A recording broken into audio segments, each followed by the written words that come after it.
Right, the door's closed. That means that we're started and you're now trapped in a session about radio documentary.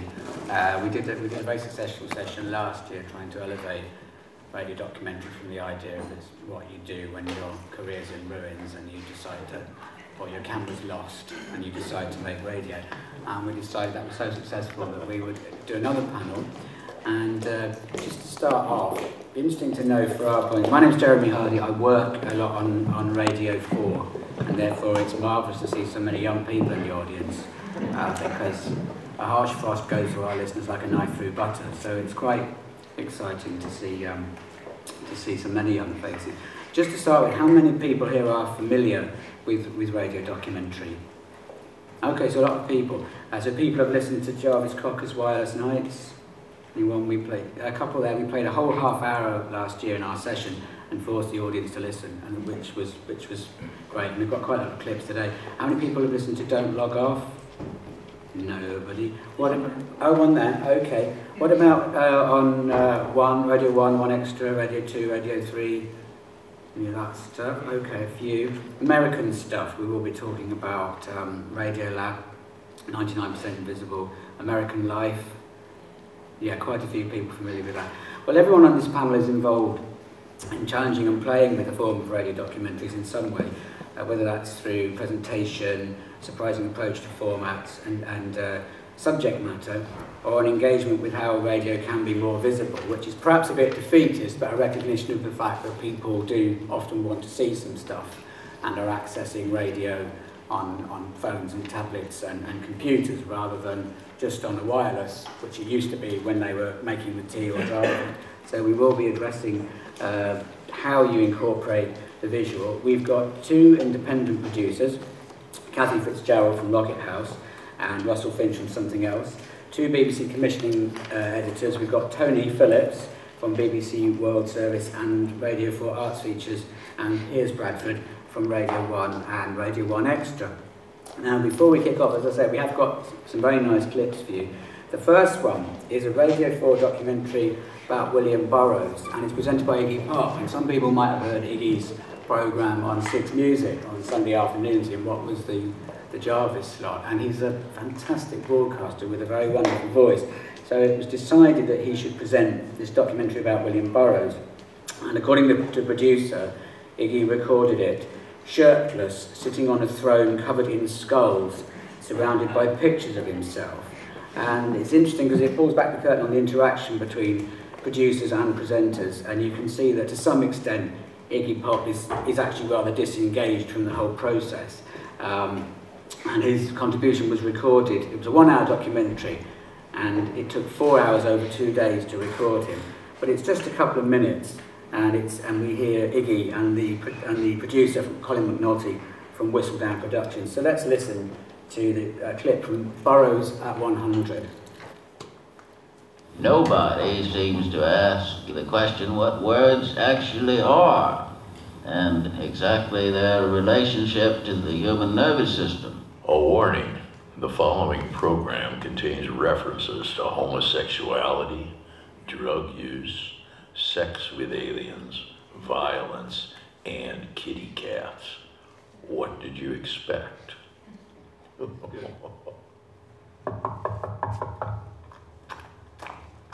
Iggy. Hey, how you doing? Good, how you doing? You were casing the joint. I was, sorry. Not at all. I'm afraid I get lost. Well, and you were going to be punctual, right? Yeah, exactly. Sit down, please, for a little bit. Okay, cool. What are we doing? This is William Burrows' 100th birthday, and we're taking a look at his life, his times, and his work. I didn't write this stuff, but I'm willing to present. All right? I will really hope you put that line in there. I didn't write this. I'm not that close to the take of BBC 4 of this whole thing, I'm going to be honest with you. Yeah, Presenter to me, I feel like I should have a little hat. Hey, ladies and gentlemen, are you ready for star time? Ready to rumble. I can do those voices. At this particular time, we'd like to introduce the star of the show, Colin McNulty. All right, let's go. Let's do it. You ready? I'm ready. Now, I've met William Burroughs once and have been inspired by him, but I am not an expert on Burroughs, unlike this guy. I'm Oliver Harris. I'm a professor of American literature. I'm the author and editor of 10 books on or about William Burroughs. Right, well, what better way to start the first part of the session, which we've kind of called imaginative use of the presenters. So I'd like to introduce Kathy Fitzgerald, Dr. Kathy Fitzgerald. I should warn you, she's not a real doctor, so don't go up and say, does this look normal to you or anything like that. It's one of those, you know, made-up doctorates, isn't it, in something, yeah. She's an award-winning writer and radio producer and presenter. She made her first BBC doc, The Magic Carpet Flight Manual, in 2010. She's won the Prix Marulic Third Coast Festival and Radio Academy Productions Awards for programmes on a range of topics, including Angry Vietnamese Ghosts, Romford Market, which you've got a clip of in a moment, and the Museum of Broken Hearts, which is in Zagreb, I believe, in Zagreb. She writes exhibition guides and apps for Tate Modern, V&A in the National Gallery, and she has a DPhil, Doctor of Philosophy, in the work of Charles Dickens, and is currently working on Skylarking, a horizontal lawn-based radio feature about looking at blue sky, which you might want to talk about, Kathy. First of all, we've mentioned Romford Market, so could you tee up your clip from White Stiletto Dream? I could, although you're actually going to hear the beginning, so I won't give too much away. Okay. Yeah, Should we just play that? Yeah, basically it was an 11 o'clock in the morning on radio for half-hour documentary. So.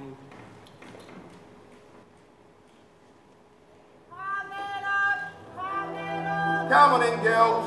Come on in, ladies. Romford Market in the 1980s. I'm about to buy my first pair of high heels. She looks like a pop star in those, doesn't she, boy? You can totter around me any day, gorgeous. The market's a strange adult world I don't quite understand. I'll tell you what, darling.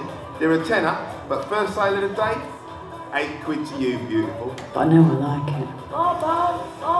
Do you want me to slip it in, darling? Over there, governor. Over the counter, governor. Bit of cash, governor. Bananas, bananas, bananas. Stop flying off the stalls. Just flying off the stalls. A bottle 2 quid, carpet 3 quid, row 4 quid, jacks, fiver. Metal on metal as frames are erected. X is 6 quid, Nevis 7 quid, Nevis and a half, you want 7.5. Bobbing and weaving through the crowds.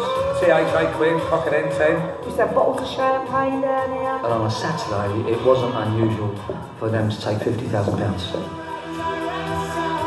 Now that's how you do it, eh, boy? Anything's possible today, son. You can smell it in the air. It's 1985.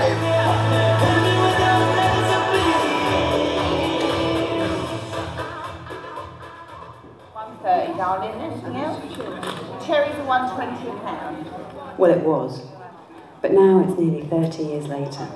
A grey, misty day that's got the traders shuffling to stay warm. The frames are up and the stallholders have packed out their show. It's just another market. Knocked down clothes, cheap fruit and veg. But for those of us who were here in its heyday, in the 70s and 80s, there's something special about this place. There were loads of shoe stores here when I was a teenager, but I like to think I visited Trevor Booth's. He gave up his stall in the 90s, but people still remember him. Hey, gay, alright? He's part of the family, and blimey, can he sell shoes? Moon boots. He was the first with moon boots. People didn't know what they were, because I wore them that night to the pictures, and they were saying, what's he got on his feet? And I was loving it. So how do you reel him in? The first time I had to serve somebody, I thought, oh God, no, you can't do it. I said, terrified. And then after that, you get your confidence builds. There was a kind of pattern, but it wasn't, you know, in stone. It was this, whatever suits that person. So you'd kind of tailor it depending on the woman and the feet? Yeah, of course, yeah. Lot of flirting going on, lots. Was that fun? Oh yeah, yeah, lot of fun. What was your best line? And me? Yeah, go on. I think what would be best. I don't feel like I'm not going to buy this pair of shoes. Hey, Sell me a pair of white stilettos. Okay. Well, I wouldn't want you to wear white because that's a stereotype. I'll pick you a nice pair of red shoes. You know? Actually, that's perfect already. Okay, do you want to try it on? I would, yeah. Red shoes, that would. Take your shoe off and then I'll bend down. Yeah. Put it on. So then, well, how does it feel? Right, this is all very innocent so far. Oh yeah, you've got to be.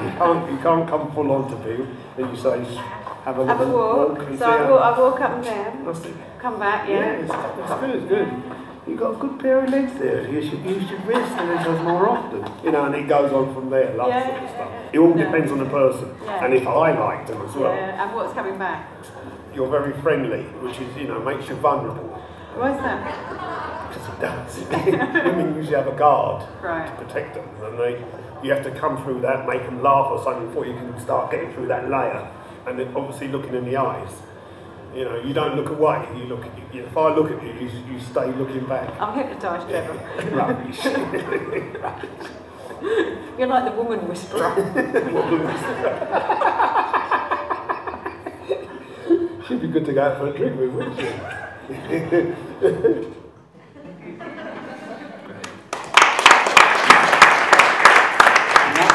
Radio 4 is so much better than Channel 4 because you wouldn't get a doc in which Bear Grylls buys stilettos in Romford Market. I would like to refer people to Kathy's website. There's a section PS/PS on Kathy's website where she says, number 7 of her personal manifesto, don't let all the standard BBC formats and slots, etc. get in the way. If you worry about them now, they'll fill up your head like expanding foam and you will be unable to leap like a gazelle through your mental forest, delighting with naive abandonment at your own genius. That's part of Kathy's personal manifesto. And I hope you will look people up after the session because it is a very wonderful personal manifesto. Kathy, you're unusual in being a producer and presenter. Was that a conscious choice, or you just think most presenters are rubbish and you just want to do it yourself, or are you just very vain? Or Yeah, no. Actually, originally, I was never going to do it. I was just going to make montage, and then the chap I was making radio with said we really need a presenter, but we had no budget. so that's he Rocket said, why House. don't you ever go? Right. That's Rocket House. So tell us about Rocket House. Yeah, Rocket House is wonderful. Rocket House is a guy called Matt Thompson, who's this sort of odd cross between Loki and Buster Keaton, and he works up in North Berwick on the Scottish coast, opposite the Bath Rock, in a place that looks a bit like a junk shop. And yeah, he makes wonderful radio documentaries, and when he's not doing that, he spends a lot of time going sailing. And so I worked with him, and we had a big conversation the other day about whether we should be a lab, because everybody seems to be becoming a lab. And we decided instead we would be a roiling cauldron of psychedelic creativity and scones. So, so yeah. And I've got a quote from you saying, the Australian broadcaster ABC played one of our docos, as they're called in Australia, and you got lots of comments from people who heard it, and your favourite was, this show was a load of metaphysical nonsense which will make the listener damner for having listened to it. And you like that so much you've had it made into a screen print. Yeah, it sits on my window frame. But I love the idea of making metaphysical nonsense, because it seems to me that things that are nonsense tend to have the most truth in them often. So I think the idea of managing some kind of transcendence and some kind of really anarchic silliness seems about as good as it gets. And what do you think Matt, your colleague, meant when he said, I would consider making even one listener dumber a great victory and far better than any prize? I rarely know what Matt is on about, but I think in that particular case it was just the fact that we try not to have well, you can have certainties of truth, I think, it's in documentaries as in other forms, and we try not to have that. We try to have sort of almost contradiction, uncertainty, and to leave lots of room for people to figure things out for themselves. So I think he liked the idea of suggesting to people that they're actually less smart than they think they are. So, I mean, we're talking about presenters at this point. I mean, do you think there is a sort of disconnect? And other people obviously join in, Tony Russell and Piers. Do you think there was a disconnect sometimes, not only in radio, but in general, between presenter and, you know, I mean, there's a quote where somebody says Radio 4, we're not here to bash Radio 4 because it's, you know, it's my life, and, you know, I can't afford to do do that. But I mean, there's a quote from somebody in the background meeting talking about presenters sort of holding their nose and saying in American documentaries presenters get stuck in, whereas in, I think Miranda Sawyer also wrote in The Observer about radio documentaries where someone says, I am so-and-so and I am standing here talking to these people. And so there is this tendency to just, you know, the normal thing would be to send an RP white man to Romford Market and say, let us look at these humble folk in their natural habitat. See how they scurry around, almost like humans. I mean, is there a real drive to break from that, you think? I think the problem is that people kick against the BBC a lot. So I think you know, there's a long institutional tradition of that kind of RP producing, but that actually is obscuring the fact there are lots of little interesting things going on all through. I mean, Radio 4. I mean, you know, Ellie's hiding over there, but Ellie makes shortcuts, which is Radio 4, and full of amazing little, wonderful, tiny documentaries. That's Elena McDowell from Falling Tree, who's hiding. actually put all this together. I'm just hired as skirt. Yeah. I'm just a fern cotton of them. So there's actually there's a lot going on, and I mean, for me, I never wanted to be a renter-presenter. There's a George Sanders quote, the American writer. He talks about, he's talking about Kurt Vonnegut, and he says that a book, and I think it applies just as much to a radio programme, is it's like a black room, and the reader or the listener goes into the black room when they start having the experience. And it doesn't matter too much what's in there. It doesn't matter if it's realism. It doesn't matter if it's Pink Elephant. What actually really, really matters is that something undeniable and non-trivial happens to them while they're in that room. And to me, it feels like if you're a renter-presenter, if you've just pitched up, you know, just to do the gig and you don't really have any genuine engagement with the subject, then how can you possibly make something undeniable and non-trivial happen? Because that comes from, if I turn up and I'm real, then people can hear my realness and then they are real in response. And in that article about Kurt Vonnegut, it talks about your job as an artist is not to create a facsimile of the original thing, not to give a literal presentation of it, but just to... Yeah, kind of an aesthetic truth, a sort of an honest act of imagination. And I mean, a lot of the documentaries I like, I was thinking about the film documentaries I like, and they're all the ones that skirt around the edges, like Guy Madden's My Winnipeg and Apropos Denise and things like that, that are a sort of one part documentary, one part complete insanity. But I think if it's an aesthetic truth, if there's something very honest there, then that can be at least as real as rent-presenter, distanced, objective viewpoint. So tell us, I mean, your project is a hideous word. Product. Tell us about your product. Tell us why you think you'd like to work with. Tell us about your plan. Yeah. Oh God. Tell us about some of your projects, because they do. I mean, Charles Dickens' Night Walks, Broken Hearts, Flying Carpets. It's a range of stuff. Yeah, it's sort of things that are kind of glimmering away, and then at some point, I don't normally know why I want to make something. I just know that it feels like it's my subject. So Cabinet of Animosities is an audio guide to a museum of broken hearts. And Skylarking, the one we've just finished, actually is all about. It's great, trying to get interviewees for it. It's half an hour on the feeling you get when you look at blue sky. So it's this incredibly nebulous topic, but it was just trying to get at that sense of expansion you get when you sort of lie on the grass and you look upwards. Yeah, so I like trying to answer questions that I don't know the answer to, because I figure if I know the answer to at the beginning of the process, why bother? Are there other presenters that you would like to work with, or are you now so enmeshed in? No, I have to admit I'm completely shamelessly, I just like doing my own thing now. It's now they've actually given me a microphone. I mean, after years of just being very shy and quiet around the edges. I mean, the BBC guys here, are you much happier now with this sort of... I mean, the thing about radio is broadcasting, so there's a sort of... It's what we call documentary is quite a broad area. I mean, you know, our As to Cook, Letters to America, documentary or reportage, because talk... I mean, and only really the BBC does this, really, is just people talking all day long on the radio.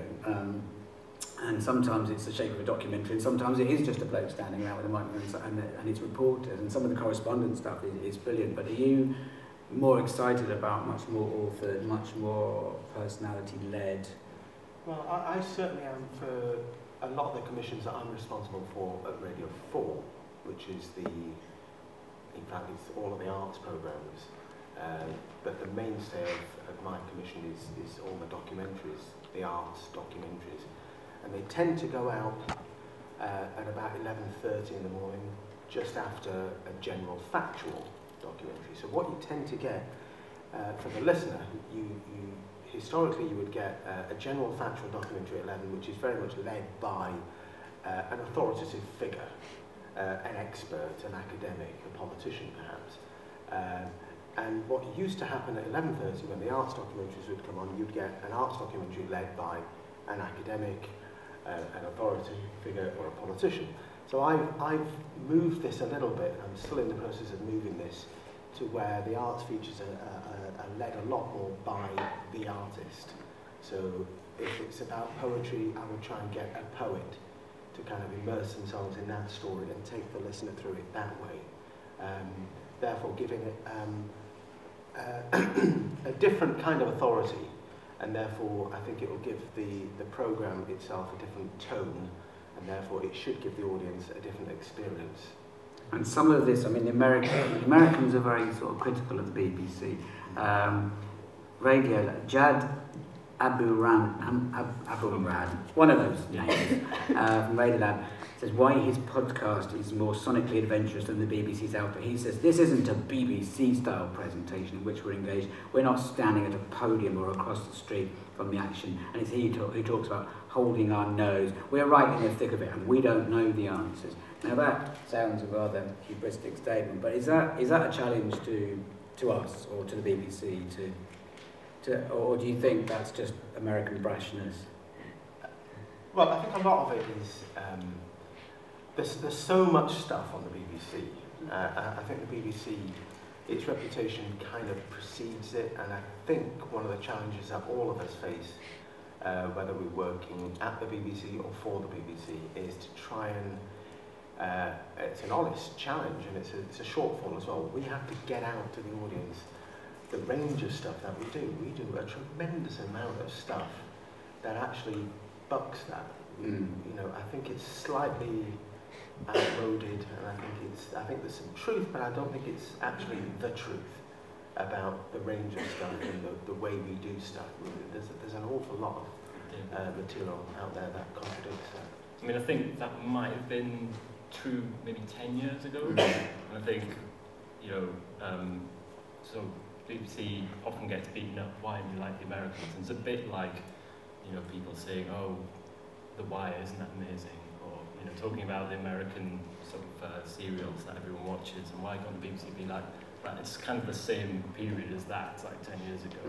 And certainly I and Kathy, and I'm sure a lot of other producers have checked out a lot of the American stuff and are inspired by it, but now don't think that we've taken on some of their techniques and some of their approaches. And part of the reason why American radio sounds different like that is partly just because of the sort of economic structure of it, where a producer was a presenter, and so they were one person, and they were often editing it themselves, whereas sort of the way the BBC would be set up would be, you know, always the presenter and the producer was separate. And just by the very fact of that being one person, like Jad Abumrad is a good example. He was a composer, and he edited it himself. So the program, you can hear in the program the fact that he can play with the sound because he's presenting. There's a much more fluid relationship between presenting and producing, which I think is a really interesting direction. Well, like Tony says as well, I mean, radio is, the BBC is doing so much now because with the internet, really, I mean, the World Service obviously is involved with. The World Service spoke to the world and it's been savagely cut, but now all of the BBC's output speaks to the world because people are listening. I mean, I know from just doing light end programmes on Radio 4 that people are listening on computers all over the world. So the BBC is going to get a lot more flack now because it is on a global stage. And we have a government that would like the BBC to just shut up, but it is talking very much the world, I think, now. And people are listening, you know, to Kathy, you know, or anybody else all over the world. But it's a tonal thing. Yeah. And I think, you know, just the two bits that we've heard already, both Kathy's and the Iggy Pop, it'd be very difficult. I would argue it'd be very difficult to switch off after those few minutes, because the tone is right, it's enticing, it's engaging, and I would argue that the influence of American radio is somewhere in the mix there. That's all Essex. Actually, seriously, yeah. I think that's the other danger. We get so kind of, in a way, I mean, why are we even talking about that? I mean, there's you know, a really great thriving scene over here. Sure. I mean, in a way, we're all a bit dazzled by what's going on in America, and yeah, I mean, I was dazzled by Essex, so. Well, I think a lot of it is telly. It's because everyone's got a box set of The Wire or Breaking Bad and just thinks, you know, why are we still making The Good Life? Which of course we're not, but people sort of imagine that's, you know, Britain just does old crap. Like, wow, I was quite fond of The Good Life personally. I can remember like a decade ago, just in terms of American jealousy and sort of our place in the market, a decade ago, from a Radio 1 point of view, we'd look at the big Hot 97 and Z100, the big pop radio stations in the States, and sort of hold them up as this sort of shining beacon of innovation, and now that's totally flipped on its head. They're all looking at what Radio 1's doing. It's, you know, there's been a total shift. So, you know, I think we can put ourselves down as to how much we innovate, and that's a broader point than just around documentaries. But, you know, I think we've got the ability, especially within the BBC, to be creative and try new stuff, and so yeah, I think we're looked at worldwide as innovators. And 6, I think, is what 6 music. I mean, my long-term aim, I keep trying to do, is to get 6 Music to cover Docfest, because I mean they were at Hay on Wye, which to me, you know, Hay on Wye is just sort of posh people pretending to be refugees, listening to Stephen Fry talk about himself for a week. So why they're not here when you think of all these wonderful presenters? I mean, the fact that you have Iggy Pop and Jarvis on I mean, and 6 takes a lot of stuff from 1, don't they, in terms of docs. But the presenters now, interestingly, on 6, you've got people like Caris Matthews, who's incorporating poetry and recipes and all this fantastic, wonderful guests. And I mean, I would love Caris to be here now doing her show from Sheffield. And it's interesting that music radio is really growing up, I think, and the barriers in radio are breaking down. There's lots of radio documentaries about music also on 4. There's a very simple program called Soul Music, which they just take a brilliant song, like an iconic song, like a Redemption song, or one of these songs that everybody knows, and just has people talk about that one song for half an hour, which you can do on radio. On BBC 4, they probably have to pad it out to an hour and have lots of people, too many people saying the same thing. But on radio, you can make these little sort of interstitial almost programs. Let's bring Russell in. Russell Finch, who is head of features at the independent company Something Else, and I've got a longer biography here, which is in my leather, which where have you gone, Russell? Here you go. Yeah, you make programs for also executive producer at 1 and 1 Extra Stories. Recent production of Different Kind of Justice, which I think we've got. I think we played a clip of last year. It might be the same clip. We can't remember. It's about restorative justice. We've got a clip from that.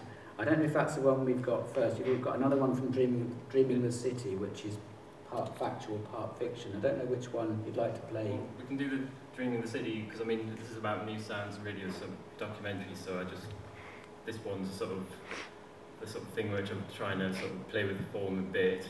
And it comes out of making a podcast for no money called Wild Hackney, which was... that's still online, isn't it? Yeah, you can get that on the Hackney podcast. I don't know whether anyone knows that, which sort of makes a lot of really decent stuff. It was a canoe-based documentary where you listen to it in a canoe on an iPod as you went along the canal. Just kayaks are hopeless for radio, aren't they? Yeah. Oh yeah, I never know the difference. Canoe's the one that comes up at the end. Yeah, it was that. So Native Americans going like that. Yeah, and that was about what would London be like if it flooded. and it was sort of mixing up sort of what you know, a documentary about that and a sort of fictional imagination of that. And then so out of that, we found a sort of an approach, and this series, Dreaming of the City, came along, where we tried to find sort of urban myths and imagine them, just mix fiction and fact about them. And this one's about the Hartlepool myth of the monkey hanging. I don't know whether everyone's heard of that. During the Napoleonic Wars. Okay, well, it's in the clip, so yeah. let's just play it. Should we hear the... Leaving the city.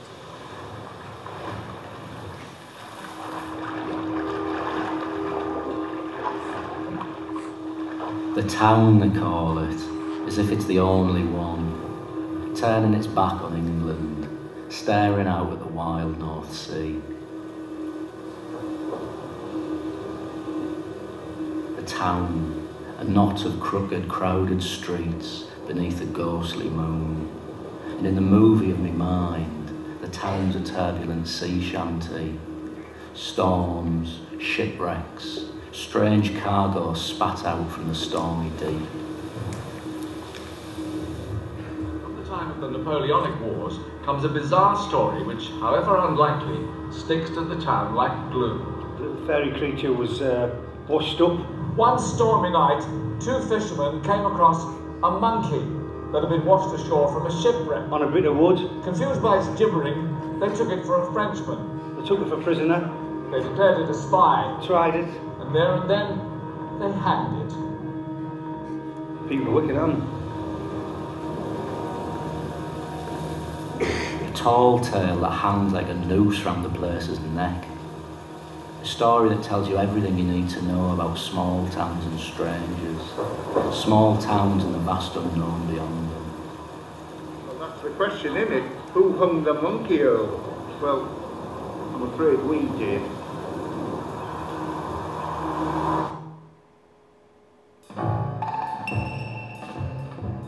It's going to get forgotten in it soon, you know what I mean? I can't remember how long I've been away, but I'm back now. It's not there now, but they'll never be forgotten about it. Back like a bad penny, sat in the blurry glow of the Grey Lady, the maddest bar in town. What a place they were. The last stubborn reminder of the old life of the docks. They're young, old, ugly, good-looking, whatever, everybody mixes in. And the inner circle is death row. I'm wary of intruding. To earn your seat on death row, you have to put the hours in. The regulars gradually move along the bar, playing musical chairs with death, sitting in dead men's seats till their lungs or livers give up the ghost. The spirits must have died in here. Staring out from all those lost evenings from yellowing photos on the walls. Kathy's done the same, Alan's done the same, so has Gary. I got chatting to a sea caller, sinking a few pints after scouring the beach for the stuff, suck black hands like shovels. There is a culture of monkeys still in the town, very much alive. But there always has been. There's lads who they keep monkeys, like other people keep dogs to train them, keep them for protection and that. Weird it is, weird. Especially if they set one on you. They're absolutely mental. They rip your arm off as soon as look at you. Now I remember why I left. I don't wait for last orders. Down at the fish sands there's a bloke with a line in the water. What can you catch at night? Cod, mainly cod is the species for fishing, for the angling. And then cod and ling, they're your biggest fish around here. And crabs and lobsters, red crab, brown crab and lobsters. There's been a few odd skulls and that being pulled up, and bodies where they brought them in. But there's another thing as well, if you fetch a body in, there's a big investigation, so everybody says they'll find somebody else, they'll just cut the net and let it go. Yeah, they didn't let the monkey go though. It was the fisherman that caught it and the fisherman that hung it. Or so the story goes. Well, I reckon it wasn't wrong here. It was supposed to be down in Whitby. The truth, no. Well, they say that, like, you know what I mean? But whether it's right or not, I don't know. But there's more than me. I've worked all over the country. And it's everywhere you tell people where you come from. That's why you're on the monkey, isn't it? I said, yeah, supposedly. There's plenty of rope left. Go on, you'll be laugh as well, you know. Yeah, funny. Then I noticed all the rope at his feet.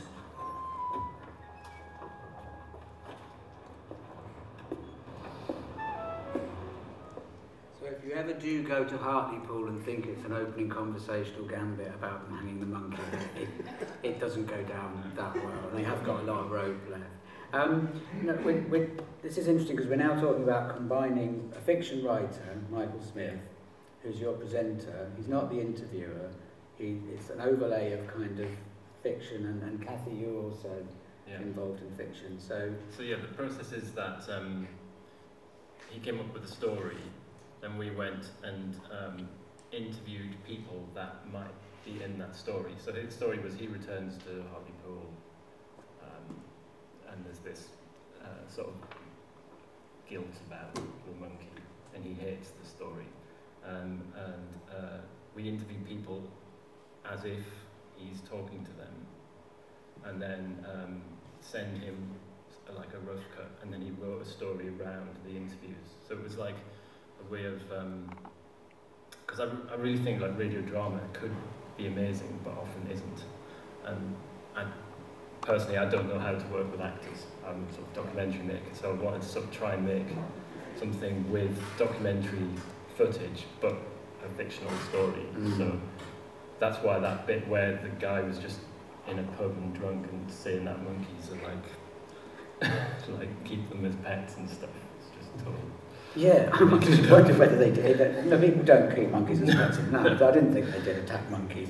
Because last year we had Joby Waldman here, and he was talking about making drama on location, which is also tangential to this, but interesting that because of the dead sound of a radio recording, I mean, radio drama tends to sound like The Archers. There are people standing there with cups and saucers, banging them around. I mean, if you ever see a recording, it's extraordinary. And people walking around in boxes of gravel, and actors reading script, and that is why you'd get that awful dead sound, and which also you can get in studio presenter-led radio documentary if you don't capture the sort of the smells really of. It's just like I just think any opportunity to get out of the studio, I think is good. Did you conduct the interviews? Yes. And someone else who lives in Hartlepool, a mate of mine. But we made sort of 4 of them, and each one of them was a different writer who came up with sort of 4 stories about a specific place. So there was one about Oxford, one about London, and all like quite surreal stories. Like the Oxford one was about his wife turns into a fox and he's trying to find her and stuff like that. And do you think that because you worked on the Hackney podcast and you'd kind of built up your confidence and your reputation as something to bring to the BBC, you were in a strong position that the BBC were quite receptive to? Yeah, I mean, it's sort of the thing that you can only work out how to do by sort of having experimented around, playing around with it, and it's not something you can sort of write down because often how everyone knows you pitch something, you write 200 words about it, and some things about the approach often don't come across in that, and it's often more sort of like, what's the content we're going to tell you about, whereas this was about the form, and it's often harder to get that across. So Tony, for you as a commissioner, and for peers, I mean, you welcome people saying, listen to this, not just I've got a pitch, but this is, you can hear what I've done. I mean, is that a nice position for you to be in, or? Yeah, I mean, I don't often ask people to spell out every detail of their offer. I'm not, I've been a program maker myself, and I know that in the process things change, other stories come in, and your story might take quite a big diversion. So actually, just going back to Wireless Nights, when they pitched that idea to me, I got very little apart from it's night time, it's stories, it's people doing things at night, it's Jarvis, and we'll have some music. And very good. It felt alright. It felt alright, and I was, you know, I didn't quite know what was going to come back, but I was very happy when the producer presented me with this first cut. So quite often you know. For me, it's not necessarily about hearing stuff, but it's getting a sense of what format the programme's going to take, other than just I've got this sort of stereotypical music doc idea that someone comes and says, we join artist X as they're in the studio for their difficult second album, and I'm just like, oh my god, really? Is that the best you can get? And so I'll always ask people to pitch, not just giving me a biog of the music act, because I can find that on Wikipedia and I probably know it anyway. It's what will you actually hear across an hour, and where's the sort of where's the fuck me moment, where's the surprise, and I think when the pitches are at their best, those quite straight subjects which just have a bit of a twist on it. So we won a Sony Gold, Radio Academy Gold, which is kind of radio BAFTAs, for the story of Ed Sheeran, who is not the most dynamic, eloquent man. He's got quite an active fan base, but the format that programme took was about crowdsourcing ideas for interviews. We set up a Facebook timeline, inviting feedback on who we should be interviewing, what we should be asking from his fan base, and then the sort of end point, rather than just sitting Ed Sheeran down and having a one-on-one interview with him, we played back some of the packages that were going into the documentary. Based on that insight of when we'd previously done docs, artists at the end go, oh my god, I can't believe you got my geography teacher, that bit was amazing. And I've always kind of wanted to capture that moment of their reaction. And so this way we had Ed Sheeran sitting in the studio playing the packages out, going, oh yeah, I remember that bit was excellent. And so you could have that sort of, it's almost this is your life moment. So we're not short, in other words, we're not short of ideas. So often the ideas that don't make it through the commissioning process is where somebody's just telling you something factually correct. Right.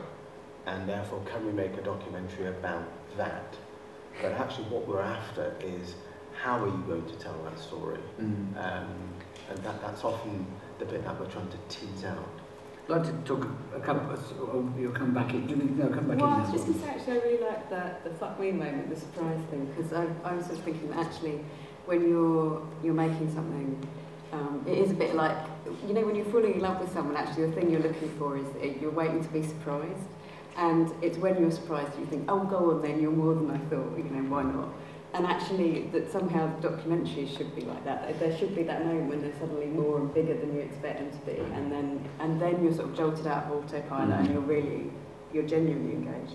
There's a couple of other bits of Russell's work I wanted to talk about before we move more into the commissioning area, and we've got the clip from a different kind of justice, but also tell us a little bit about the open air project for Radio 4. Yeah, so this was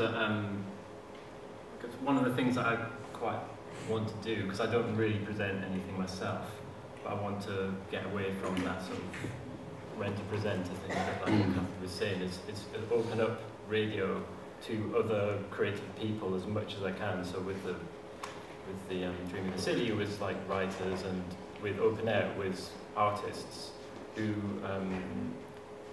don't normally come to radio at all. And so we worked with Christian Marclay, Mark Wallinger, Susan Hilliard, some quite big artists, to make small pieces that just were part of the Radio 4 schedule, just at 9 o'clock. And it annoyed quite a few people, but it was just a way of opening it up to different creative people. This was done with Art Angel? Yes. So right after the Today programme, which is sort of 5 minutes of news and comment squashed into 3.5 hours, right after that, you sort of hit the listener with, after James knocked in, with, I mean, one of the ones I listened to was a sort of mash-up of the Today program, was it that morning's Today program? Yeah. That somebody had mashed it all up and created a piece of sound art. Yeah, and he was quite specific that he didn't want it to be announced, so it just happened. So it just sounded like the presenter had a nervous breakdown. Yeah, no, it does sound absolutely brilliant. Well, As the commissioner later that week, I was on the Today defending this. Really? Oh, bless. Well, the terrible thing about the BBC is they're constantly having to defend themselves because it's got this Maoist self-denunciation culture. But let's have your other clip. I'd like to hear your other clip, which is more straightforward in a way. And we did. I'm not sure it's the same clip we heard last year, but there's something fantastically different. It's about restorative justice, and it's from different kind of justice. I asked him if he could remember what he'd stolen from my house. And he did remember the laptop. He said, I think there was a camera and I'd stolen a laptop. And I said, yeah, you stole the laptop. So how much did you get for it? He said, oh, I can't remember. I said, no, you will remember, I want to know. And he was really vague. So give or take a few pounds, I want to know. And he said it'd be about £35. I said, right.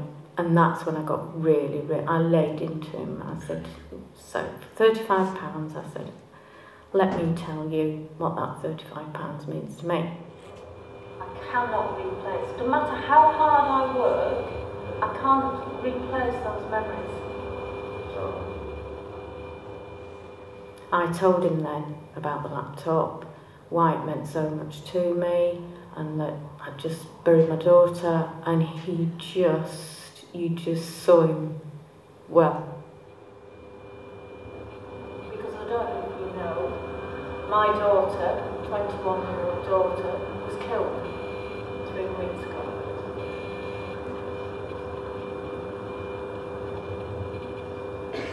I could see his body just went in.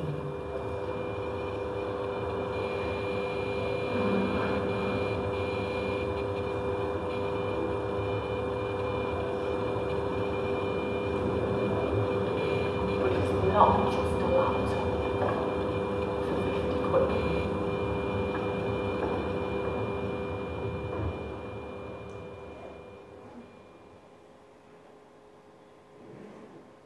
I wasn't to know about it.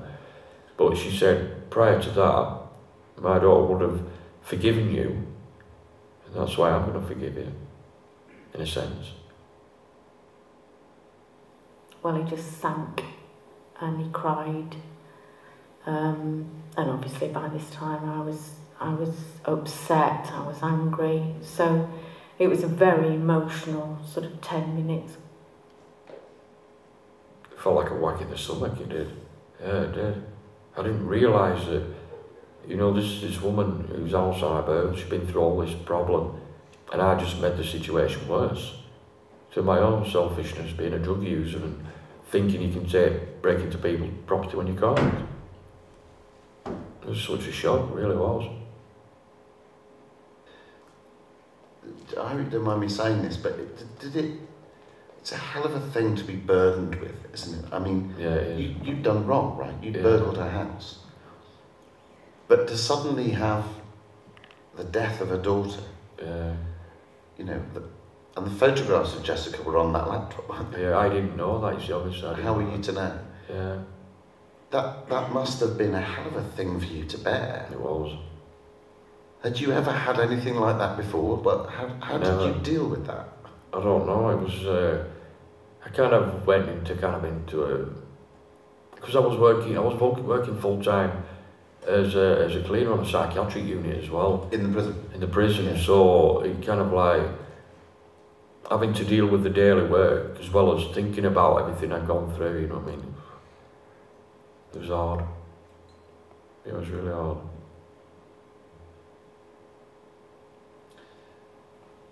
You had a son as well though, didn't you? Yeah, yeah. I had a son from a previous relationship who took his own life. Yeah. I suppose the only reason I bring it up is that it's impossible you can understand what Margaret's had gone through. Exactly.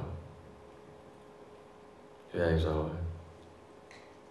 So in a way, I mean, in a terrible way, but you were able to empathise a little bit. Exactly, yeah. I think there's a fantastic intimacy about that, which I think hopefully will inspire those of you who've not worked in radio before, make you realise that just being in a place with a microphone and being very sensitive and keeping out of the way, and obviously you've got Carl James presenting there, but with a very good quality microphone, very minimal equipment, very minimal presence, you can get something very intimate and quite beautiful and very hard hitting that on telly could very easily become awful, sensationalist. Let us say Channel 4, not as an insult but as an example, or it could very easily turn into something quite voyeuristic and quite ugly, but has a real dignity to it because of the intimacy of sound. And the Listening Project, which is a flagship radio project, I'd like both Tony and Kathy to talk about. You were very involved in getting that started in the early days. Well, I'd say I wouldn't presume it was all Tony's. But Kathy sort of trained up people. Kathy was somebody who did the very first pilots for the Listening Project. We needed to find out if it would work. This is a project. Listening Project is something that started its life really in the United States. It's a project there called StoryCorps, which I've been following for many years. And I wanted to bring the essence of StoryCorps to the BBC.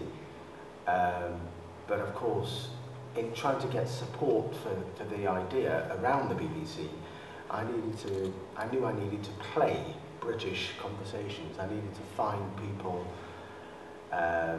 in the United Kingdom, two people who would sit down and have one of these conversations. This is a conversation that they would sit down, a mother and daughter, for example, would sit down for 40 minutes and they would already have decided what it is that they want to talk about with each other. They would have agreed that, and then we would provide the space for them to sit down and record that conversation.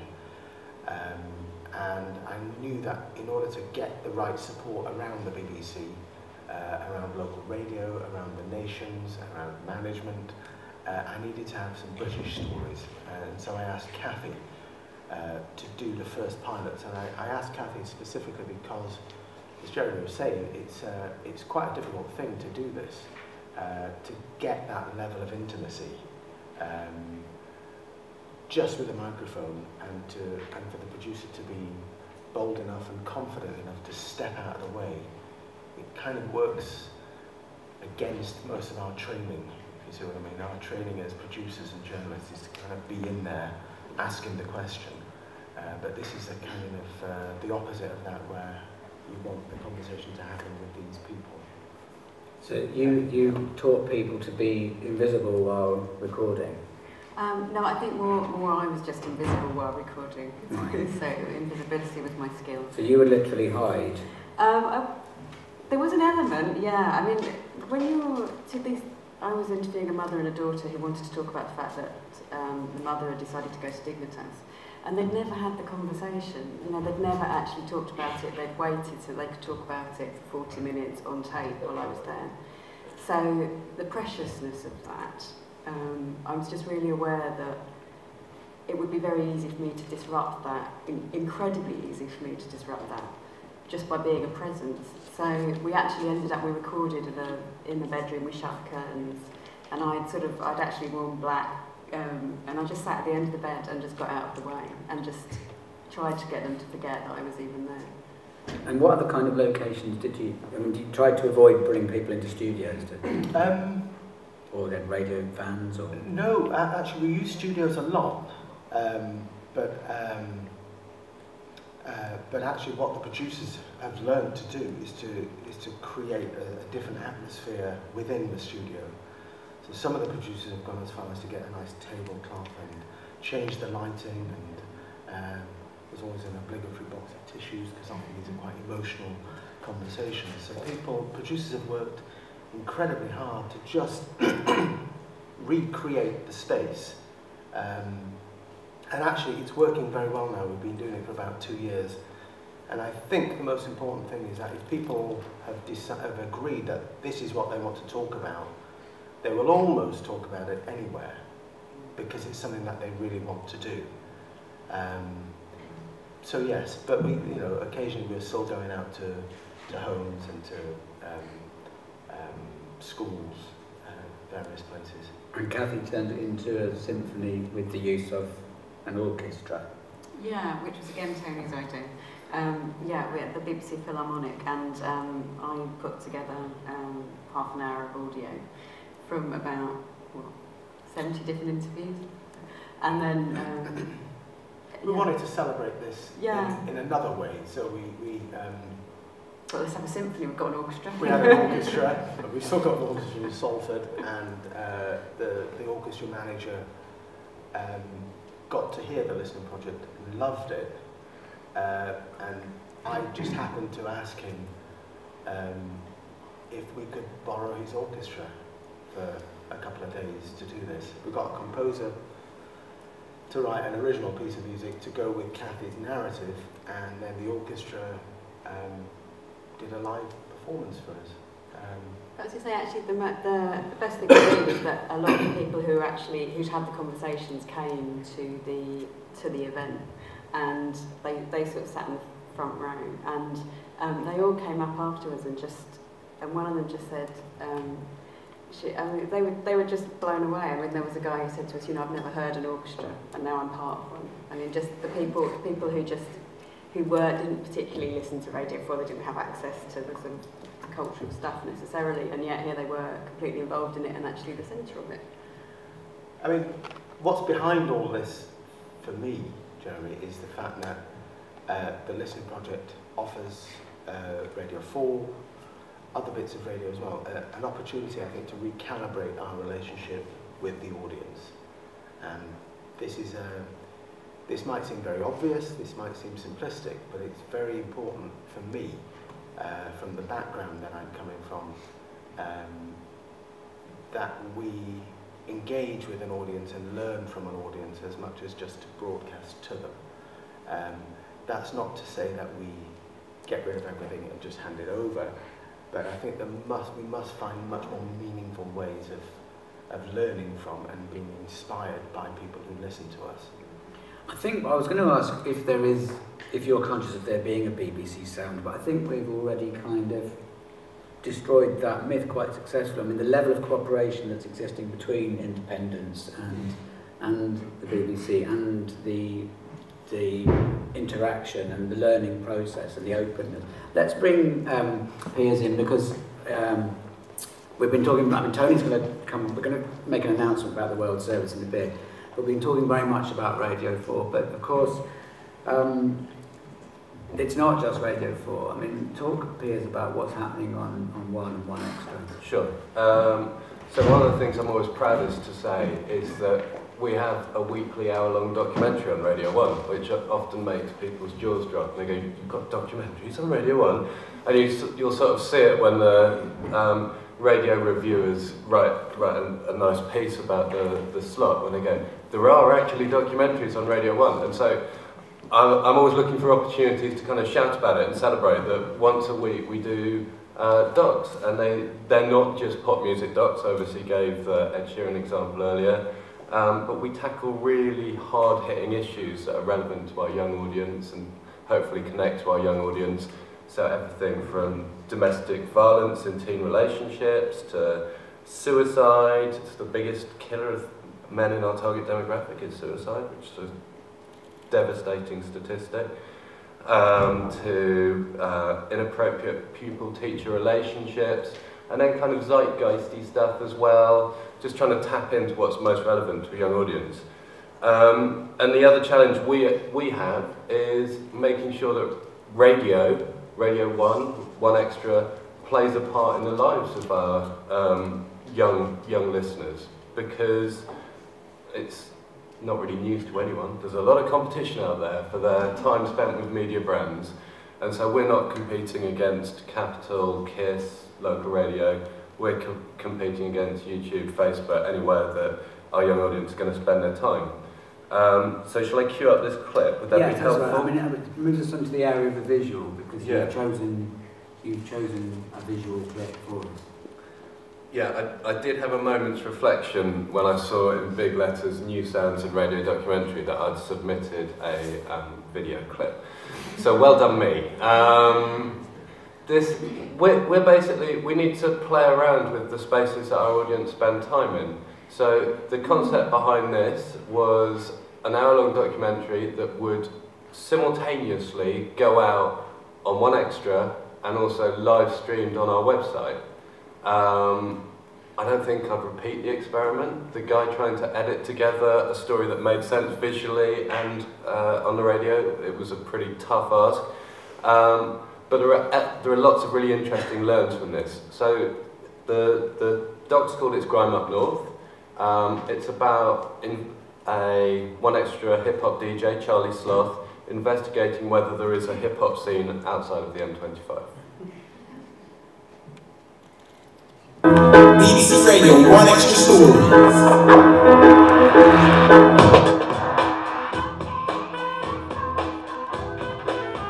So I've just left Manchester, and it seems that most of the people we spoke to so far on this road trip are not blaming the industry. For some reason, it seems harder to build a scene up here. And I don't know why that is. Before I head further north, I'm going to check in with my boy, legendary battle rapper, O'Shea. This guy is one of the most feared battle rappers in the country. Nobody knows, but I've got boss powers. He travels the world taking on the baddest, meanest, most ugliest battle rappers out there. From Liverpool, repping the Northwest, and don't flop since 08 O'Shea makes I'm going to try and surprise him while he's working the night shift at the local supermarket. I know he's in here somewhere, I just got to find out exactly where. But something's telling me that he might be in the alcohol aisle. Stop hacking me Facebook accounts. He's got to be where they sell donuts. I'm gonna keep it spitting, you look like Peter Griffin, ain't Peter Griffin? Excuse me, where's O'Shea? I can't lie, I'm lost. I found him. O'Shea, Charlie, man. How are you, mate? How's it going, man? Good, man. Cool, not bad, man, not bad. Good to see you, man. And you, man, and you? I think you told me before that your full-time job is at a grocery store.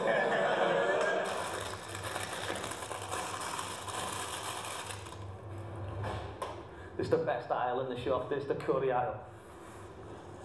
It's the only aisle of shopping. What's running through your mind when you're standing there working? Basically, because I have that much time on my own, I just go through bars and try and think of as many bars as possible. I've got my notebook that I use to write rhymes on night. They're not good, I'll tell you that, but this is the level I'm on here.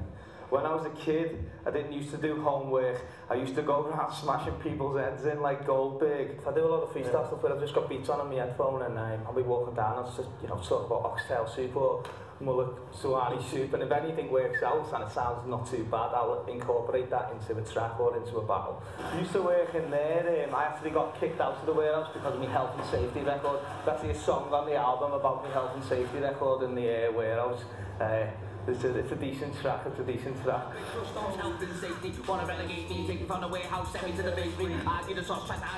You've got to deviate from just making music if you want to make any sort of name for yourself up north.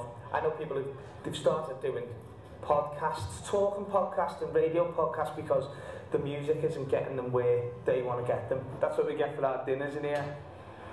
Chili beef, hot pots, and that's about it.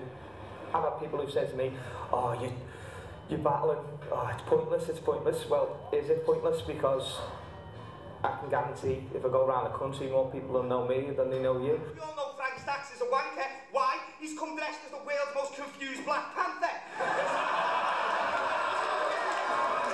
What needs to be done is to help grow the scene and make it more a UK scene rather than a London-based scene? I don't think it's actually a problem with what London are doing.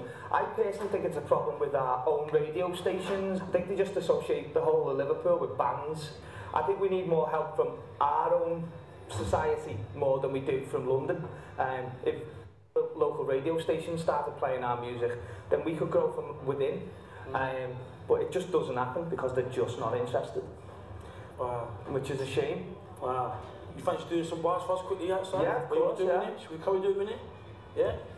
You want to do it? You want to drop some bars for us in? Yeah, whatever, yeah. Let's do it. Let's get some bars popping, man. Yeah.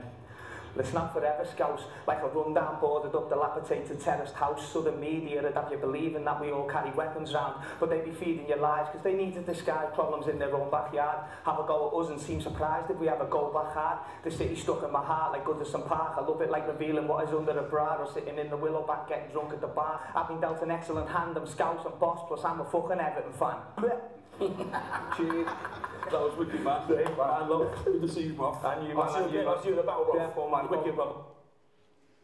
That is a fantastic clip, and you do need to see the guy who looks like the world's most confused Black Panther.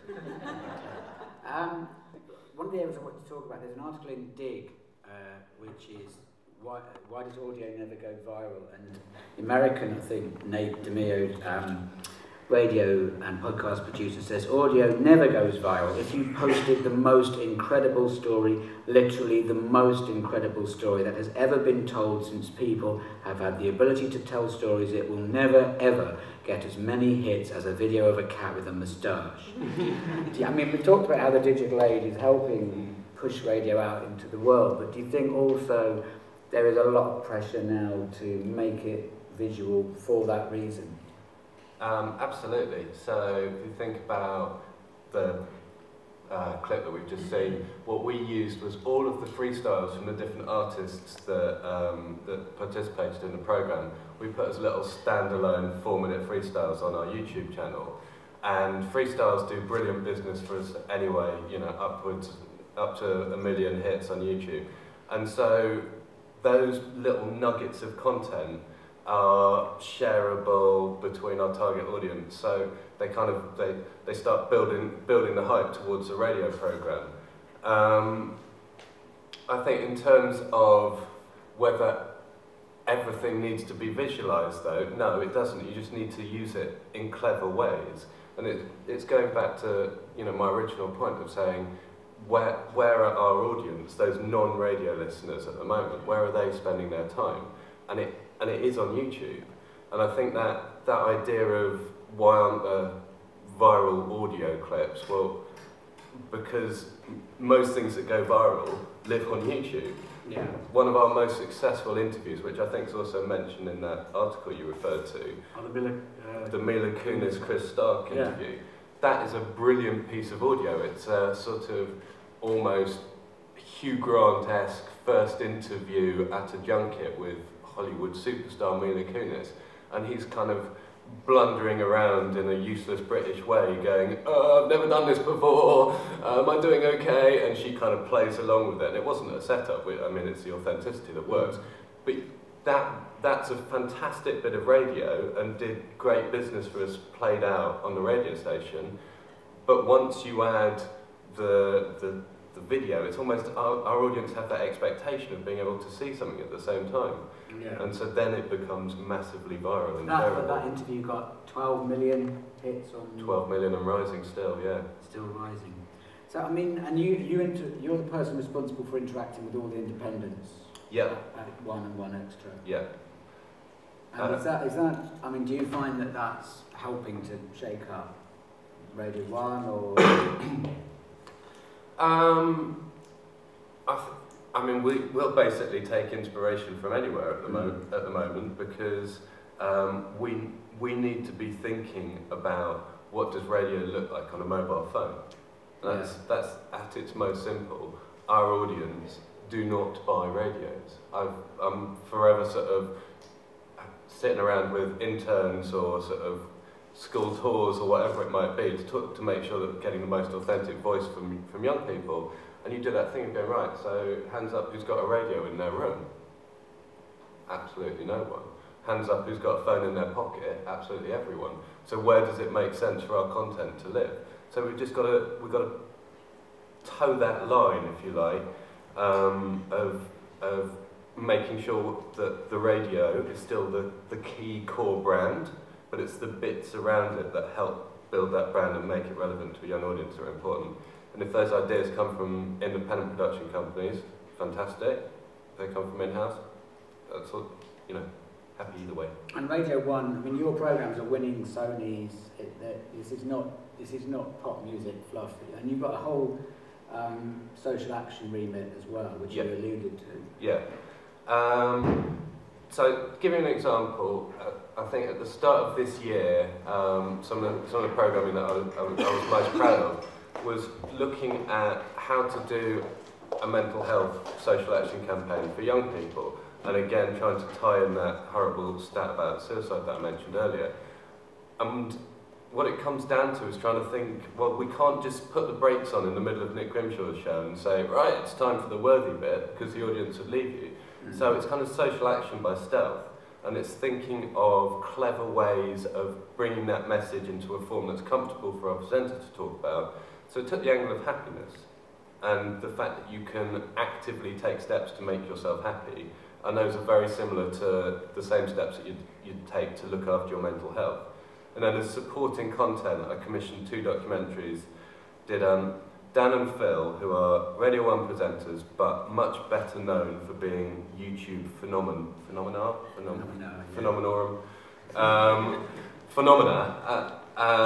and they both have more subscribers to their YouTube channels than we do for the Radio 1 YouTube channel.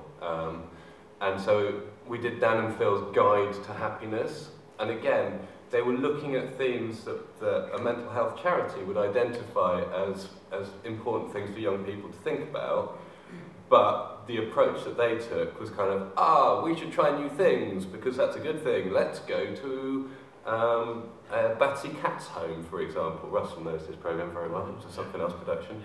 And then, so that's sort of one take on happiness, and then a week later, I commissioned a programme about suicide survivors, and taking this all the way back to where we were talking about presenters at the start of the conversation, I got a rapper called Professor Green to host it, and Pro Green lost both his dad and his uncle, both committed suicide, and I had him sit down with an 18-year-old who tried to take her own life, and fortunately it had failed, and she sort of had turned her life around after that moment. And so he was able to come at it as someone who'd been left behind, and she was able to come at it as someone who tried to take their own life. And just an incredibly moving sort of scenario to put 2 people in to have that honest conversation. Again, almost like a listening project idea. So I think if I sort of look at all the bits that I've got to play with, I've got daytime radio to play with, I've got documentary output to play with, if I can put all those bits together, and as I say, kind of have an underlying message of mental health, but not bang our audience over the head with it, seems to work quite well. And presenters, I mean, in general, we were talking about this, but presenters in radio are becoming, I think, much more rounded individuals than perhaps the talking heads. I mean, the days of sort of smashing nicely Radio 1, you know, are gone. You've got people who are intelligent and informed and want to talk about, don't just want to be using whether and put tracks on. Yeah, and I think there's that thing of, you know, my start position for presenters, I've been doing this job for about 3 years, initially was always about use nice familiar Radio 1 voices or 1 Extra voices because it'll be easier for our audience to kind of empathise and think, oh yeah, I recognise that voice, so I might not tune out. You also get the added benefit of knowing that they will talk about the programme within their own programme, and it's just kind of a bit of familiarity. But I did realise that sometimes they would just drift into autopilot, gob on a stick mode. And so it's the more time you put in finding out what those presenters are really passionate about, the more likely you are to come up with that amazing programme. So spending time with Gemma Kearney, and she was, it was just after that Rihanna-Chris Brown horrible incident where Chris Brown had beaten Rihanna up, and Gemma had been queuing in a fast food restaurant and had heard some girls basically going, oh yeah, but I'd let him hit me, and was so shocked by this, given that she had been through a really tempestuous, violent relationship in her teens, that she was, you know, and I was talking to her about this, and I'm just like, well, we've got to make a documentary about this. This could be so powerful, and about how much she could share her own experience, and it's tapping into those personal passions. We're going to open it out to the Q&A in a minute, but before that, Tony's going to put his World Service hat on. We haven't really talked about the World Service, and make a bit of an announcement, which we're quite excited about. Yeah. What it is, the World Service is the other part of my job. It's a huge network. I work for World Service English, commissioning documentaries there. The average age of the listener to Radio 4 is 54 or 55. The average age of a listener to the World Service is 31. It's much closer to Radio 1. What's the average age there? 32. 32. We don't like to talk about it. That's youth in BBC terms. The most common age for Radio 1 listeners is 23. We prefer that. Anyway, we win. So 31, and they are the listeners to the World Service in English are largely in Nigeria, the United States. I'm talking about the big countries that listen. Nigeria is about 20 million listeners. The United States is about 10 million. And we've got large numbers in Australia, New Zealand, India, basically a lot of other places. And one of the things I've been asking producers to offer me are stories that are just slightly different in tone, slightly younger in tone. There's been a long historical legacy of people pitching quite hard, older end documentaries and stories, ironically at a very young audience. So we wanted to do something that would kind of just bring a different tone and fundamentally a different set of stories. So what I'm launching here today and I think tomorrow at the BBC is something called World Stories, where I'm looking for 6 documentaries from around the world, from 6 different radio makers in different parts of the world, who are going to tell us stories from where they are that will enhance and engage a global audience. So we're hoping that each documentary maker will have some experience of making radio. We're hoping that they will be able to stay within the BBC guidelines, which are incredibly important. And we hope that they think the budget of £6,000 or $9,000 works for them, as it works for programme makers in this country. So essentially this is a way of us also benefiting from the perspectives and the experiences of feature makers from wherever they are. So that's what we're doing. Fantastic. I mean, you talk about budget, and obviously that sounds, people who listen to telly money, they might think, wow, that's not very much. But it doesn't really cost anything to make a radio documentary other than travel. I mean, the one documentary that I made for radio, we were interviewing 10 subjects a day and just tearing around in taxis with a producer, me and a mic. And people give you a window, and it does take no time to set up, and you can get a huge amount done very quickly, and it's incredibly easy to edit as well. So hopefully there will be people from around the world here, or at least the wider Sheffield area. And if you've got an idea, or you can pretend you're from around the world, or you might be from Hartlepool, and you will want to approach Tony. Let's open it up, and I'd like anyone to you lot to just field the questions. Have we got any questions from our hungover audience? Hand up there. That's a very spontaneous question. I guess the projects that you would be commissioning would need to be in English language. Yeah. Although, if people wanted to make it in another language as well, that's fine. But they'd just have to make it twice. It would have to be, how do you say that, like with post-synchronization afterwards, like if it's in, I don't know, in India, for instance, yeah, then you could have voiceovers. Exactly. Okay. Yeah. There's a hand up here. Hi, I'm Lynn Champion. I've been making documentaries for ages and ages for Radio 1, for lots of people before, back in the day, through something else and millions of different companies. But I've been living up in Derbyshire for 5 years, and I've noticed, been teaching documentary to a lot of kids, and I've got a vast number of people who are really talented, and there's almost no production companies, independents, coming from up north. And I know that this is really a major subject for Peter Salmon, etc. But it's kind of interesting. I'm about to set up a company with my daughter, who's 23, and I'm just really intrigued by how many companies you would commission from north of the M25. But you're right, there aren't that many, but there are quite a few. There's a collective that is coming out of Manchester now with Peter Everett and those guys. There's, I think, Soundscape are part of that, Andy Cartwright and people like that. So there are some. Kathy's very far north. Yeah. Kathy goes all the way to Bury. But yeah, I remember asking Karen about this, Karen Steele, and he couldn't come up with one outside of Radio 1. I'm just yeah, I mean, I work with Made in Manchester, Savvy, 2ZY. So yeah, I've got commissions with 3 different Northern Indies at the moment, and further to that, you know, I know Peter Salmon's proactively pushing a Northern Indie fund, so just to try and spark the market, putting extra investment in there. Yeah.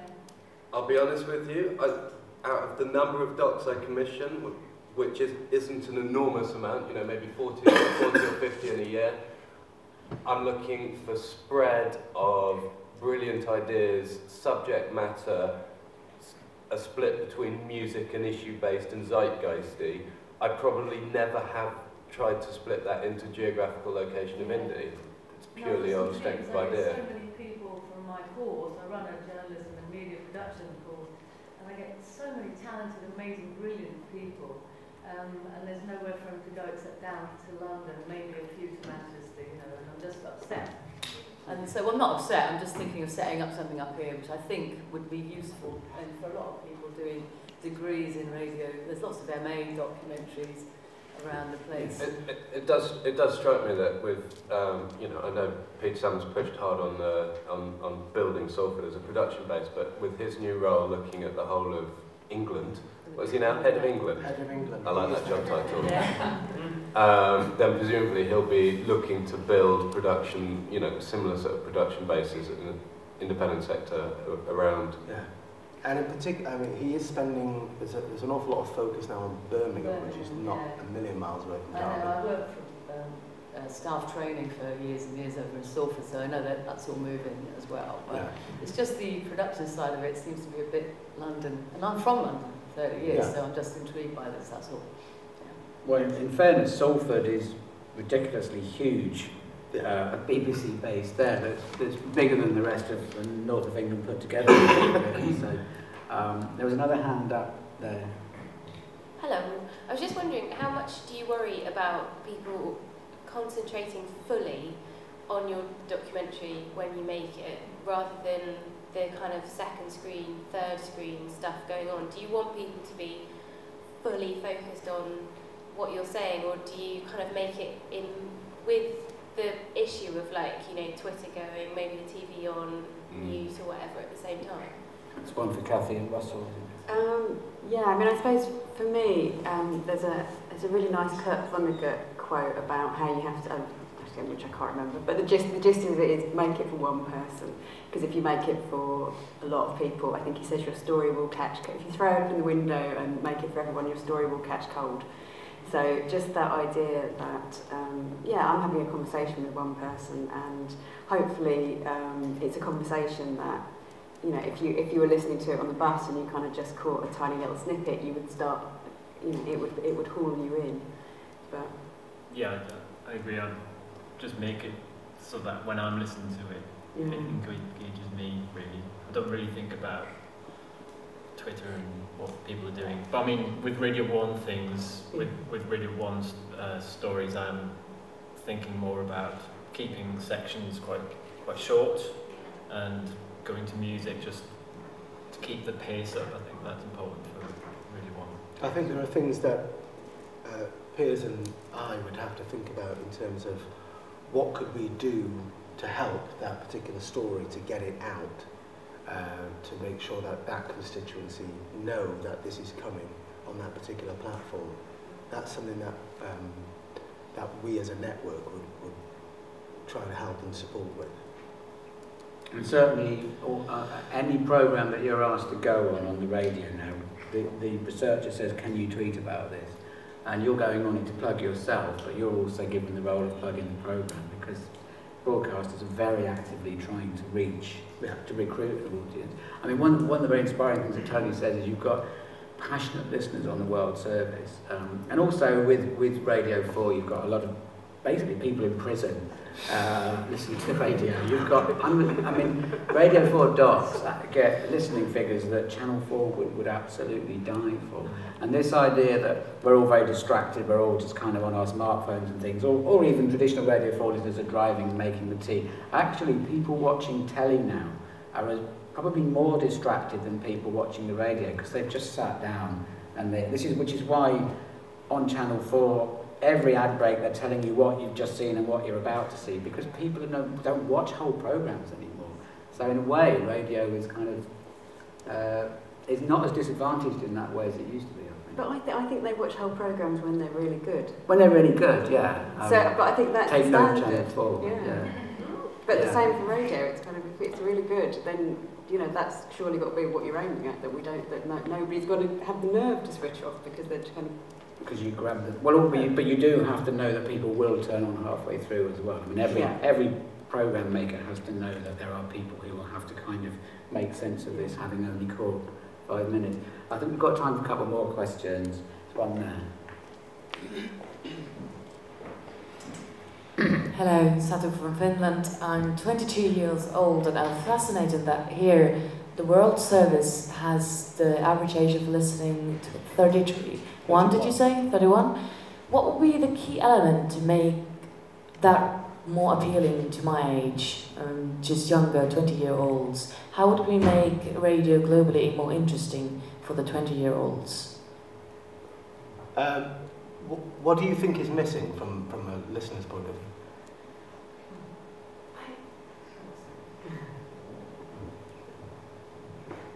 Microphone, is that? Do you hear? I can scream also. I can't say, because I make global radio shows. I study radio and TV, and I found out that the key element is to just talk to the youth, not at them. And I feel sometimes the programs that are on air are quite fake, in the sense that, we're just here on Twitter and Facebook and Snapchatting and Instagramming and la la la la la. But the 20-year-olds are a bit more older than that age. It's more, I think, all sorts of internet and viral business are more for the 15-year-olds up. And I feel that there's some kind of true connections and stories lacking, maybe, perhaps. Yeah, I don't know. I think you're have right. no answer. That's why I'm asking you guys. What do you think? No, and I think we'd all agree that actually the strength of everything that we're trying to do is really about stories, just getting really good, engaging stories commissioned, made, and put out there. Just in terms of the World Service, one of the things that I will be talking to peers about later is how we at the World Service could get some of those Radio 1 documentaries onto the World Service, because I think there is clearly some connection between some parts of our listenership at the World Service and Radio 1. There'll be some crossover there. So, I don't know, just nothing beats just good stories, I'm afraid. I think that my advice as a man at the end of his life to younger people is, if you want to make something, do what Kathy and Russell do. Don't think about who am I making this for. Don't think about who's going to like it. Don't think about what kind of stuff should I do that will, because you're just you and you might not have a clue what might appeal to anybody else. What will appeal to other people is if you inhabit what you're doing and you are charismatic and interesting, which most people actually are, and you make something that's true to yourself, and you're never going to make anything brilliant if you're second guessing, falling over yourself. Who am I doing this for? What should it be like? You make something that is brilliant and interesting and as truthful as you can, and wait for people to come to you. And actually, the program makers themselves are now having to round up the audience for the broadcast as well through the internet. You know, Russell already building a fan base online before even. So I think that attitude, and I think you can, you know, broadcasters can fall over themselves. Like, how do we appeal to young people? Well, you make the best stuff that you possibly can. Not talking down to people is fantastically important. Not assuming, you know, if you need to put on a funny voice for different ages. The one question that I used to ask myself a lot when I was making programs was, I agree completely with what you're saying, but I used to always ask myself, and sometimes I forget, but it's why should the audience care about this? And when I ask myself that question often, it would mean that I'd go back and rewrite or rework the top of a program, because I'd often get so close to a story and so deeply kind of impassioned by it, I'd often sometimes fall into a bit of a trap and forget to tell the people why I want them to care about this story as much as I do. And that's partly subject and it's partly narrative art, which every documentary filmmaker's probably read too many books about already. We've got time for one more. We haven't got any more time. The man is shutting us down. That's what happens with radio. So thank you all for coming. Our commissioners and programme makers, it will hover. So if you feel you'd like to go straight to BBC with an idea, or you'd like to go to an independent, you've got your choice here. And thank you all very much for coming. I hope you have been inspired to think of radio as being the medium that it is, which is better than telly. Thank you all for coming.